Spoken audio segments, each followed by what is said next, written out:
मैंने देख लिया था कि यहाँ पे मैंने प्रॉमिस चेन में ये डॉट देन और डॉट कैच किया था। डॉट देन में ये मैंने कनेक्टेड टू डेटाबेस प्रिंट करवा दिया और डॉट कैच में मैं एरर करूँगा, एरर, और यहाँ एरर में कंसोल लॉग करवाऊँगा, error in connecting to database.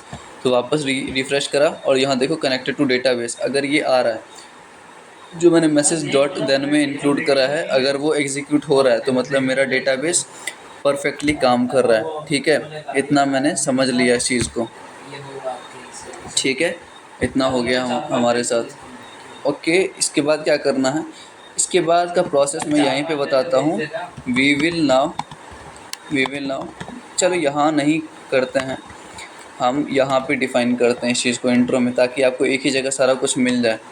ठीक है, और यहाँ पे मैं गिट पे डाल के भी दिखाऊंगा क्योंकि ये अपना फर्स्ट प्रोजेक्ट है। ठीक है, आप रिफ़्रेश कर सकते हो इस चीज़ को कि हाँ वापस पहले जितना सीखा था उतना रहने दो।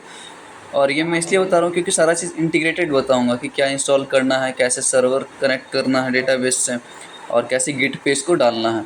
गिट का हमारा दूसरा सीरीज़ आएगा तो उसके लिए टेंशन नहीं लेना। ठीक है, तो डेटाबेस से कनेक्ट हो गया मेरा। डेटाबेस कनेक्शन के बाद डिफाइनिंग स्कीमा डिफाइन कर लिया हमने। उसके बाद डिफाइनिंग मॉडल्स, स्कीमा डिफाइन करना है, मॉडल करना है। मॉडल करने के बाद मॉडल डिफाइन कर लिया हमने।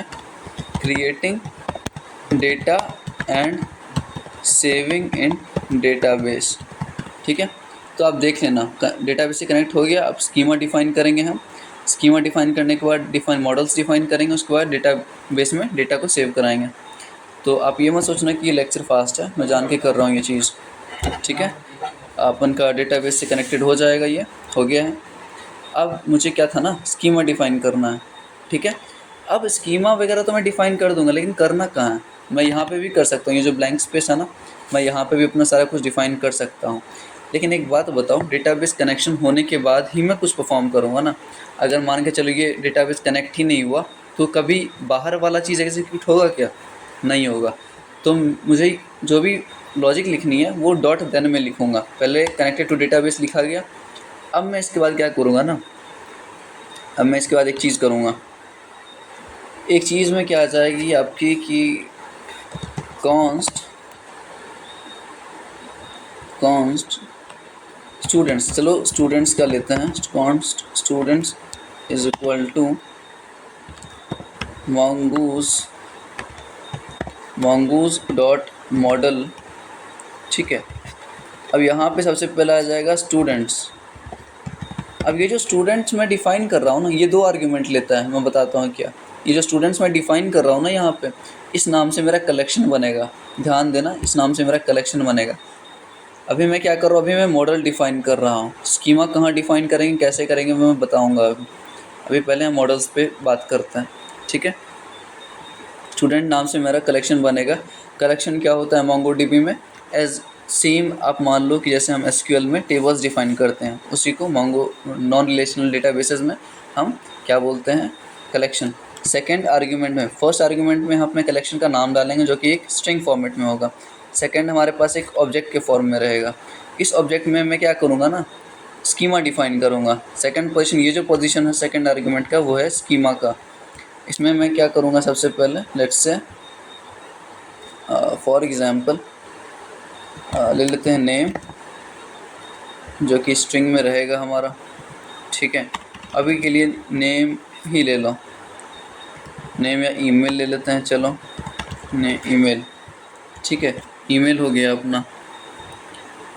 ओके, अब मैं इसको यहाँ डायरेक्टली इंक्लूड ना करवा के मैं और कहाँ कर सकता हूँ। ये जो पार्ट है मैंने क्या बताया था, ये स्कीमा का पार्ट है। तो स्कीमा यहाँ डिफ़ाइन करना है और मॉडल का ये पूरा ही लॉजिक है। ठीक है, मैंने मॉडल क्रिएट कर लिया। मॉडल क्रिएट करने के बाद मुझे आप पर्टिकुलर 1 बाय 1 स्टूडेंट बनाना पड़ेगा। मैंने क्या बोला था यहाँ पे, जब मेरा मॉडल बन जाएगा तो मैं क्या करूँगा, क्रिएट करूँगा अपना डेटा जो मुझे डेटाबेस में सेव करना है। ठीक है, तो यहाँ मैं करूँगा कॉन्स्ट student1, कुछ भी नाम दे सकते हो, इज इक्वल टू न्यू। देखो जब भी आप ये करते हो ना, न्यू का यूज़ करते हो ना, तो ये क्लासेस में बड़ा अच्छा कॉन्सेप्ट है ये न्यू का। ठीक है, एक मिनट यार, ठीक है, वो मैं समझा दूंगा बाद में क्या दिक्कत है। अभी न्यू स्टूडेंट का मैं ले रहा हूँ, तो उसका जो ईमेल रहेगा ना, लेट्स से इसमें देना है अपने को adi@gmail.com। ओके, सो ये मेरा पहला स्टूडेंट का ये ईमेल रहेगा, और इस मेथड से हम पहला स्टूडेंट का डेटा बना लिए हैं। अब डेटा बनाने के बाद इसको सेव भी करवाना पड़ेगा, तो student1 डॉट सेव, ठीक है, student1 डॉट सेव कर दिया मैंने। ये करने के बाद देखो, ये student1 मैंने सेव करा दिया, लेकिन सेव कराने के बाद मैं चाहता हूँ कंसोल पे मेरा कुछ प्रिंट हो।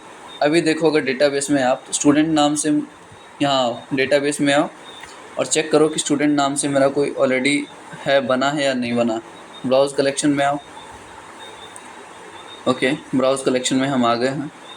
यहाँ पे देखो लेफ़्ट साइड में स्टूडेंट दिख रहा है, कहीं पे स्टूडेंट दिख रहा है, यहाँ देखो दिख गया मुझे स्टूडेंट, मतलब कि मेरा डेटा परफेक्टली जा रहा है। यहाँ पे adi@gmail.com आ गया है, ठीक है। हर एक डेटा का जो भी हम डेटाबेस में स्टोर करवाएंगे उसका एक पर्टिकुलर आईडी होगा, ठीक है, ये अपने को ध्यान में रखनी है। उसके बाद हमारे पास ईमेल जो मैंने डाला था वो यहाँ पे आ गया। चलो ये मैंने देख लिया, यहाँ पे परफेक्टली काम कर रहा है। लेकिन मैं क्या चाहता हूँ ना कि सेव होने के बाद मुझे रिस्पॉन्स मिले कंसोल में कि हाँ भाई सेव हो गया। तो यहाँ पे हम परमिशन इसी के साथ लगाएंगे डॉट देन और डॉट कैच लगाया। डॉट देन में वापस वही करो, अपना एक कॉल बैक फंक्शन लो। डॉट कैच में भी क्या करो, वापस अपना एक कॉल बैक फंक्शन लो। एक मिनट यार,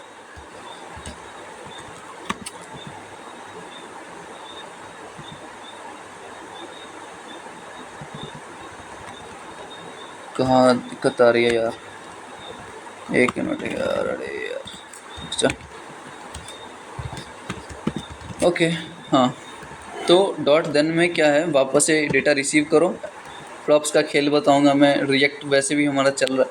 तो यहाँ पे क्या करवाओ, direct console log student saved successfully, और कैच में एरर डाल दो, और एरर में यहाँ कंसोल लॉग करवा दो। एरर सॉल्व, मतलब एरर आ रहा है स्टूडेंट को सेव करने में। अब देखो यहाँ लिखा है स्टूडेंट सेव्ड सक्सेसफुली, ठीक है, स्टूडेंट सेव हो गया हमारा, इतना समझ आ गया। अब चलो यहाँ पे वापस देखें हम, तो मेरा यहाँ, ओके सॉरी एक मिनट यार, तो यहाँ पे मैं रिफ़्रेश जब करूँगा तो मेरा वापस से एंट्री हो गया होगा मेरे हिसाब से अपने डेटाबेस में, स्टूडेंट डेटाबेस में, स्टूडेंट कलेक्शन में, ठीक है। स्टूडेंट्स में देखो 2 बार हो गया,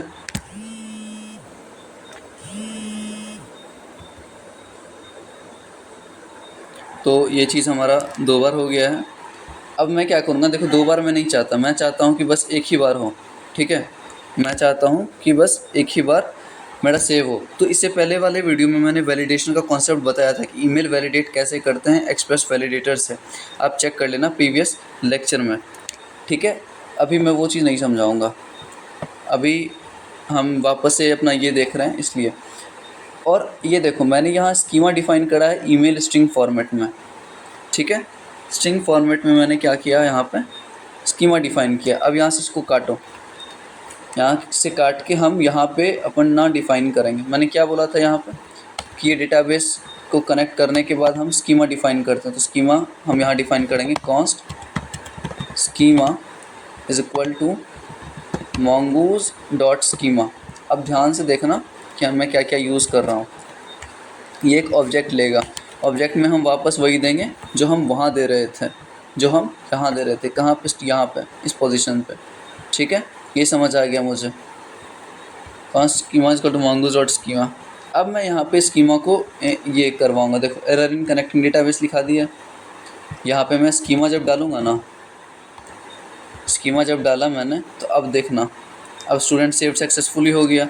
तो मेरा यही तो रोल था भाई, यही तो मेरी दिक्कत आ रही थी कि मैं कैसे सेव करवाता हूँ सारा चीज़ें, कैसे डेटाबेस कनेक्शन करता हूँ, ठीक है। अब इस चीज़ में दिक्कत नहीं आनी चाहिए। और अगले लेक्चर से मैं क्या करूँगा ना, मॉड्यूलर वे में इस चीज़ को करके दिखाऊँगा, ठीक है।